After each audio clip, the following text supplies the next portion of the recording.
문제가 되는 이물감이나 부작용은 뭐냐면 시술한 지 6개월이 넘어갔는데 계속 실 자국이 보인다거나, 이게 이제 인터넷 뒤져봤을 때 얘기하는 딤플이에요. 딤플이 시술 초반에 뭔가 물어있는 느낌이거나 당겨지는 그 모습을 보는 게 딤플이 아니고,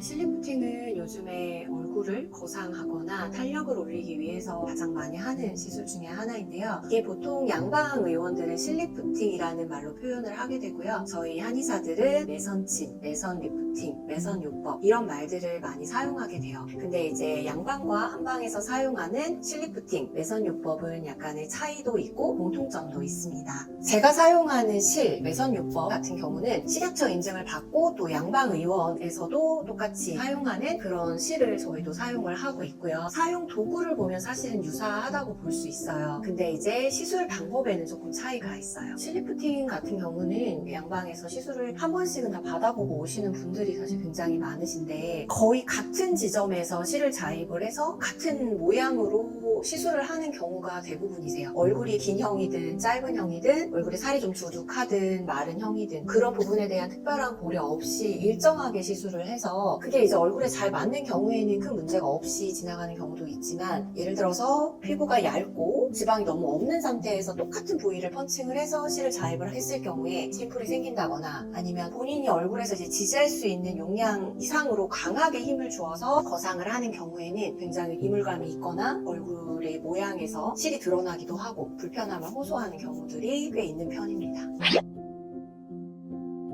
똑같은 팔자주름이어도 사람의 얼굴형에 따라서 시술 방법은 정말 천차만별이고요. 예를 들어서 중안부가 굉장히 처져서 그로 인해서 팔자주름이 생긴 경우에는 팔자주름에 냅다 무언가를 넣어서 채우는 게 중요한 게 아니라 중안부를 먼저 거상을 하고 그 상태가 지지가 된 상태에서 팔자주름에 보완을 해야지 시술 효과도 오래 가고 만족도도 좋은 편이에요. 앞볼이 이렇게 벼랑처럼 쭉 떨어지시는 분들의 경우에는 팔자주름에 무언가를 뭐 필러가 됐든 주베르 볼륨이 됐든 잔뜩 채운다고 해서 팔자주름이 덜 보이는 게 아니라 오히려 약간 원숭이 같은 얼굴이 된다고 얘기하시는 경우들도 꽤 많으시고요. 또 하나 이제 이중턱 같은 경우도 예를 들면 20대 여성인데 살만 두둑한 경우가 있고, 또 50대 여성인데 살은 별로 없는데 피부가 늘어져서 또 이중턱이 돼 보이는 경우들도 있거든요. 처음 제가 말씀드린 20대 여성인데 살이 두둑한 경우라면 지방분해 약침이나 이런 걸 사용해서 어느 정도 지방 패드를 좀 줄이고 그런 상태에서 거상하는 매선을 사용을 해야 효과를 또 볼 수 있는데, 50대 여성의 경우에는 그냥 늘어져서 출렁출렁한 이중턱인데 여기에 지방분해 약침을 많이 넣게 되면 더 늘어지는 그런 느낌들이 나올 수 있고, 그래서 그런 경우에는 이제 지지하고 거상할 수 있는 그런 매선들을 사용을 해서 리프팅을 해야 효과를 더 볼 수가 있어요. 부위에 따라서 어디가 효과가 좋고 이런 개념이 아니라 내 얼굴에 맞게, 내 얼굴의 구조와 형태에 맞게 시술이 들어가야 효과를 볼 수 있는 시스템이라고 보시면 됩니다.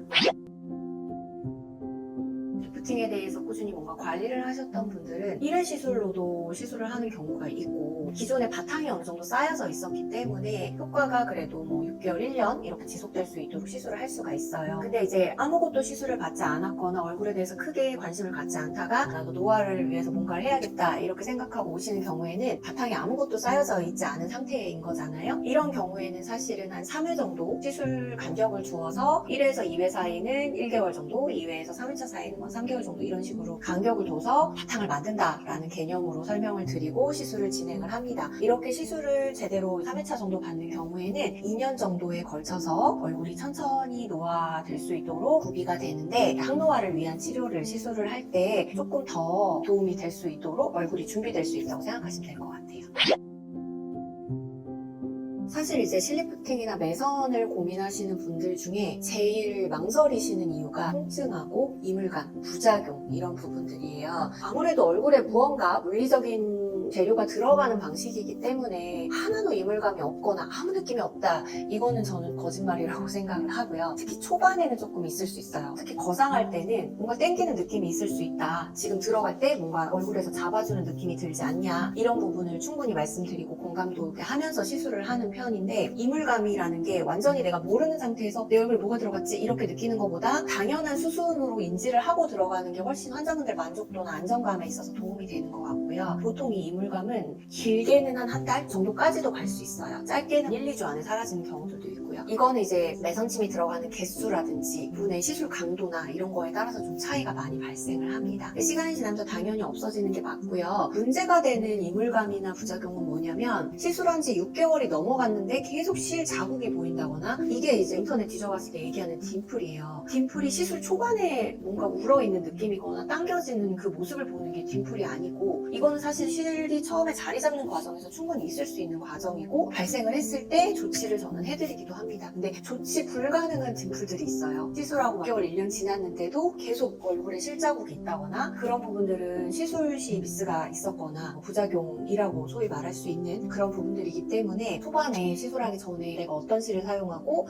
어떤 시술자에게 하는지 경험이 많은 시술자에게 시술을 받는지 이런 부분들을 충분히 알아보셔야 됩니다. 통증 같은 경우에는 저는 한의사이기 때문에 저희는 수면 마취를 하거나 과도하게 마취를 해서 진행하지는 않아요. 통증을 살짝 완화하는 정도의 크림을 바르거나 이렇게 해서 들어가게 되는데 시술을 못 받을 정도로 힘들어 하시지는 않으시고요. 또 한편으로는 시술이 들어갈 때 그런 느낌들을 어느 정도는 느끼셔야 이게 내가 너무 과하게 들어가지 않는지 이런 부분을 체크하면서 들어갈 수 있기 때문에 저는 좀 더 안전하다고 확신하고 말씀을 드립니다. 사실 수면 중에 실리프팅을 받는 그런 분들도 계시잖아요. 그런 경우에 굉장히 많은 실들을 넣거나 강하게 시술을 해도 환자가 전혀 느낄 수 없기 때문에 시술 후에 오히려 dim플이 생긴다거나 얼굴이 비대칭으로 됐다거나 이물감을 크게 느낀다거나 이런 부작용들이 훨씬 많으세요. 그런 부분 없이 최대한 진행하기 위해서 맑은 정신으로 약간의 통증은 감소하지만 또 이것도 제가 시술량을 한 번에 하는 양을 조절하면서 하기 때문에 크게 무리 없이 받고 계십니다.